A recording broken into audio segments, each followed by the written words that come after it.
Good evening everyone, কেমন আছেন আপনারা সবাই? আশা করি ভালোই আছেন, আমিও ভালো আছি। তো আজকে সন্ধেবেলা ইচ্ছা হলো, মানে সন্ধে ঠিক না, মানে রাত্রিবেলাও বলতে পারেন, ইচ্ছা হলো যে একটুখানি অন্যরকম কিছু খাবো। তো যাই হোক, আজকে একটুখানি ধোসা খাবার প্ল্যান করেছি। তো ব্যাটারটা তো আগেই বানিয়ে রেখেছি। আর ভেতরের আলুটা ওই মানে খুবই সিম্পল আর কি। তেলের মধ্যে সর্ষে আর কারি পাতা ফোড়ন দিয়ে পেঁয়াজ আর টমেটো ভালো করে ভেজে সেদ্ধ আলুটাকে দিয়ে দিলাম।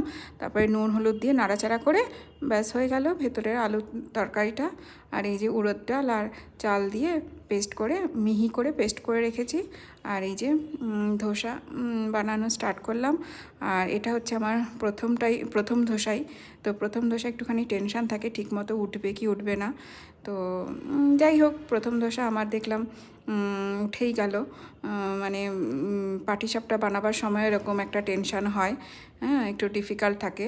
তো ঠিকই আছে, আমার উঠে গেল। এই যে ধোসাটা বানানো স্টার্ট করেছি। আর এই যে আলুটা দিলাম, এইভাবে আর কি আমি ধোসা বানাচ্ছি। আর আমার হাজব্যান্ড এক একটা করে ধোসা বানাচ্ছে, আর ও নিয়ে নিয়ে খেয়ে নিচ্ছে। এটা না যে একসাথে বানাবো তারপরে টেবিলে বসে খাবো বাচ্চাদের মতন। বাচ্চারা এখন আমার সাথে থাকে না, ওরা কাজের সূত্রে পড়াশোনার সূত্রে বাইরে থাকে।